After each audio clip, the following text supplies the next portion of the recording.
Hi, I wanted to give you guys a life update, really let you know what's been going on, because I'm sure that you've noticed that my weekly updates have been a little bit lacking. I know that you know that I'm working on a few projects, but one of them in particular is that I've been trying to have a baby. And we're kind of moving on to that chapter of our lives. And to be honest, it's been taking me away so much. And the reason is, you would think that it's just such an organic thing. You plow, baby happens, everyone's happy. It's not the case when you're a 39-year-old, because when you're 39 years old, what ends up happening is that you're put into a high-risk category and you're expected to go to 1,000,000 doctor's appointments, get poked with 1,000,000 needles. You are tested in ways that you never knew were physically possible, and it is time-consuming, it's emotionally draining, and it depletes the immune system for sure. I just get over being pretty sick, and I'm 100% sure that if I didn't go through all the testing that I went through, I probably would have been better a lot sooner. We started trying, and the first month, nothing happened, and no big deal, but we went to the doctor anyway. Really just wanted to, I think we were just really getting a head start because we had the OBGYN appointment before we officially started trying. We wanted to make sure that we were informed, because you don't want to go into the thing blind. I'm on certain medications that I really want to make sure it's okay that I take when I'm pregnant. I don't want to cause the baby any harm, anything like that. Before I really get into this, I want to let you know that should I get pregnant, if this whole thing works, I'm not going to turn this channel into a baby channel, I promise. It is going to be business as usual here, and if I decide that I want to do updates with regards to pregnancy, I'm going to make another channel entirely. If you really want to hear about them, you can look at the other channel. So I'm not going to bombard you with, gross baby stuff like, hey, guess what came out of... I don't even know where I was going with that. I really wanted to make that clear just so that you don't worry that, the channel is going to become something completely different. We went to the very first OBGYN appointment, and the doctor had pretty much flung herself across the room and threw her arms in the air when she figured out how old I was. She was like, I'm not touching you. You're high risk. I'm not touching you until you see the fertility specialist. So I found myself in a place I never thought that I would ever be in my life, and that is a fertility doctor. Mainly because I come from a family, never have any trouble getting pregnant. I mean, my 21-year-old sister, my mother had her when she was 40. So I'm technically old enough to be my little sister's mother. Aunts, cousins, my grandparents, everybody got pregnant super freaking easy. My great-grandma, she had 13 kids. I never thought that I would find myself at a fertility endocrinologist, but there I was with my husband, and we met with her, discussed my medication, and first test they did, many of you ladies have heard, transvaginal ultrasound. Those of you who haven't, imagine what it feels like to be a human USB slot. Not a good time, folks, not a good time. On top of that, I had to get lots of blood drawn. My husband had to get blood drawn as well, but not nearly as much as me. So I had to get 10 vials of blood drawn while fasting. And I'm not a very big person. Any of you who've seen me in person, you know I'm a tiny gal. This fucking vampire proceeds to take 9 vials of blood from me. And the next vial is to be taken it was supposed to be taken on the second day of my cycle. And the reason being is because they wanted to test my egg function, like the egg hormone function or something like that. And the only way that they can test that is by taking your blood on the second day of your cycle, which just so happened to be 2 days late. Probably a good thing to note that I am absolutely terrified of having blood drawn, and I hate seeing blood drawn.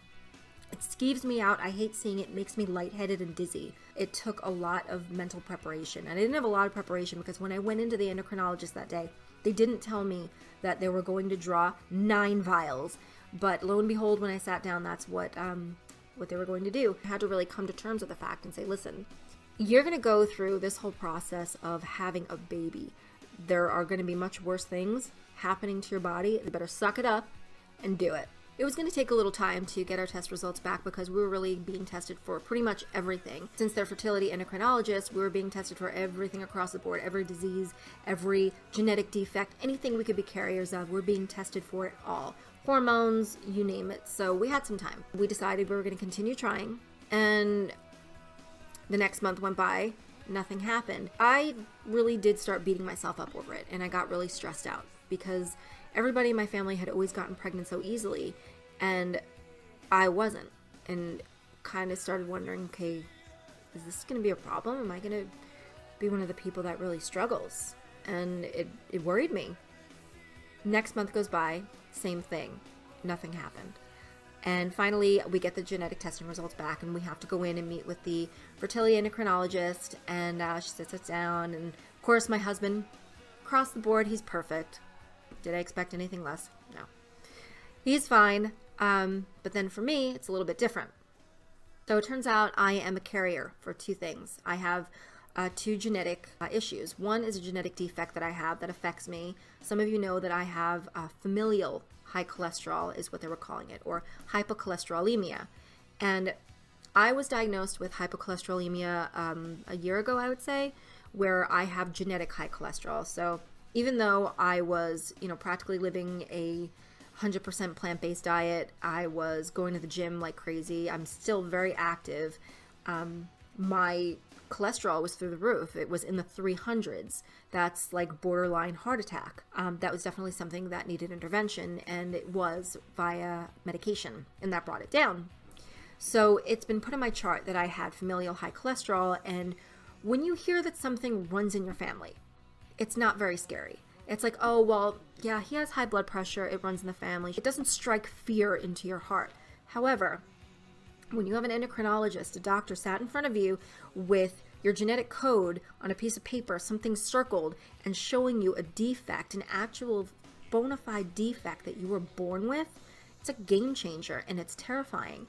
Because not only do I have high cholesterol that's genetic, yes, I was born with it, yes, it runs in the family, but it's different when you see it on paper because it just shows, the gravity of it hits you that much harder. And that was a really stressful day for me just to see that. So technically, if you would have tested my cholesterol when I was a little kid, it would have been really high. But nobody checks a kid's cholesterol. I only have one copy, so luckily it's not as bad as it could be. I have no idea who gave it to me, but one of my parents bestowed the gift of high cholesterol onto me via a genetic defect. But since I have it, I am technically a carrier, and I could pass that on to my child, so it's good to know. Another thing that I'm a carrier of is the gene for deafness. So if my husband were a carrier for the same thing, there was a very strong possibility that we could have a deaf child.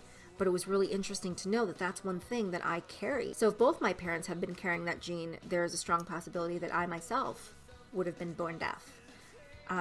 Fortunately, it was just one of my parents, but again, it was good to know, because if he had it, I had it, we would know to prepare. We would know to prepare for life with a hearing impaired child. We need to learn sign language, and that way we can communicate with our child, and we can teach our child sign language. So it just gives you a leg up in that regard. So if you have the opportunity and you are able to have genetic testing done, even if you want to do it the organic way, that's fine. There's nothing wrong with that. But if you can, it's helpful. And so I am definitely glad that I do know a little bit more. So another thing that we found, which is probably the reason that I haven't been able to conceive, is that my thyroid was out of control. I have hypothyroidism. I've always had hypothyroidism. That's when your thyroid is underactive. I'm on medication for it, but I was not on a high enough dosage. And what that was doing is throwing my hormones out of whack, raised levels of prolactin, and that endocrinologist is very firm in her belief that that is the reason that I was not getting pregnant, because my egg function, she said, is superb. That's good. My egg function is great, but my prolactin was too high, my thyroid is way out, and they said that your thyroid levels when you're trying to get pregnant have to be perfect. I am on high cholesterol medication, and that is a class X drug. I need to speak to a specialist about coming off that medication while pregnant, because what's going to end up happening is that I can't stay on that drug, and I'm going to have to be monitored. So I'm going to have my diet monitored. I'm going to have my heart monitored, because that drug can cause severe birth defects. Any statin will cause birth defects, as it's a class X, so I'll have to come off my cholesterol medication while I'm pregnant. Another thing is that she declared that we stop all baby making activities immediately until I get my chickenpox vaccine, because I made it 39 years in life and I never got chickenpox ever.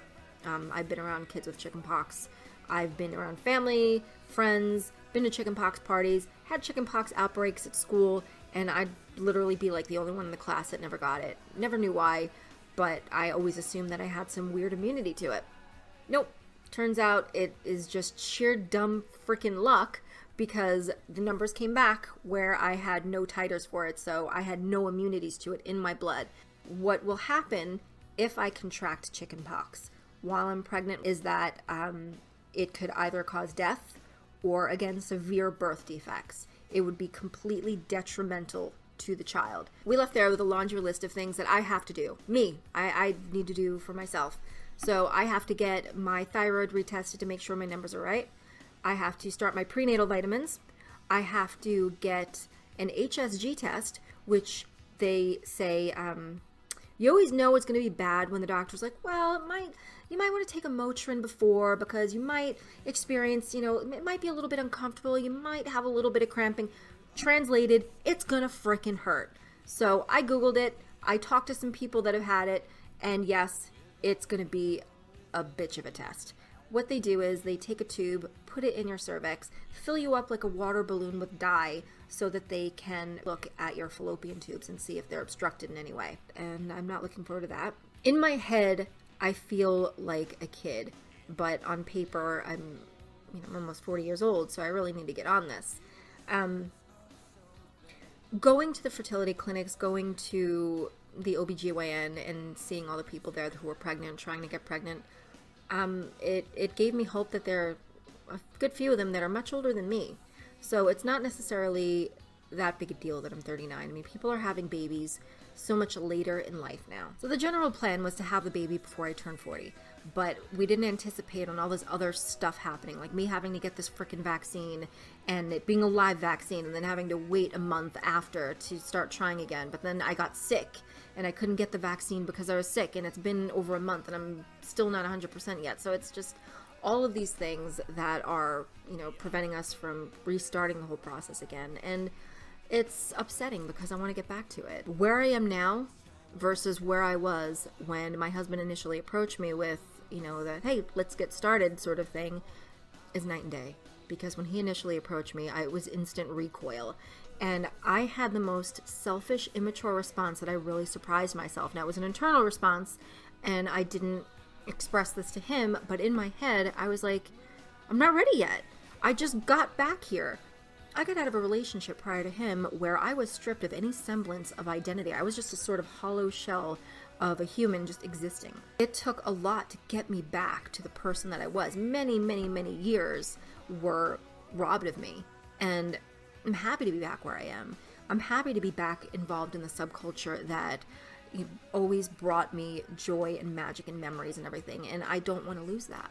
And in my head, I'm like, She Passed Away is coming around. Lebanon Hanover, they're coming around. We have Wave Gothic Treffen. We have the Red Parties happening in the city. There's Summoned. I'm thinking of all these clubs I want to go to, all the clothes I want to wear that I won't be fitting into. And I know that this is me getting cold feet and my youth just sort of going in its final throes. Because, yeah, I want to do these things. But at the same time, I wouldn't allow something like that to stop me from doing what it is that I really want to do. The main reason is I don't like change. No, you're not going to change my environment. You're not going to change my body. None of those things. I'm really excited because, yeah, this is a change, but this is a welcome change. This is something that I'm really looking forward to. This is a happy change. Now, initially, don't get me wrong, in the beginning, I was ready to jump out of the window with fear in my eyes, but now I'm excited. I want to hold my baby. I want to name it. I want to go back on Amazon and look for furniture. I'm genuinely happy about it again, because the fears that I had are normal fears that a first-time mother will have. These are all normal fears. And I was thinking that, holy crap, it means I'm not ready. No, normal. And I will have 9 months to get even more familiarized with the whole feeling, but I'm just really excited. I've always loved babies. I've always wanted to have a baby. I've always wanted to be a mom. And thinking about my husband, I cannot think of a better person in the freaking world. Getting all sappy and grown up, I have to do something weird. So, like I said, nothing on my channel is going to change. I promise. I'm going to remain utterly the same, even if some of this might change during the process. If I get pregnant, it's okay. Afterward, I am in a field where I'm going to get everything nipped, tucked, and put back to exactly where it was to before I was pregnant. Who knows? Maybe they'll even be higher up. I have no idea. We'll see when it happens. This was surprisingly really difficult to film and even harder to articulate to all of you. I don't know why I was so worried about telling you about what's going on in my life, but yeah, that's really it. I'm trying to have a baby. So fingers crossed it happens. But don't worry, we'll remain business as usual here on my channel, I promise. So until next time, bye.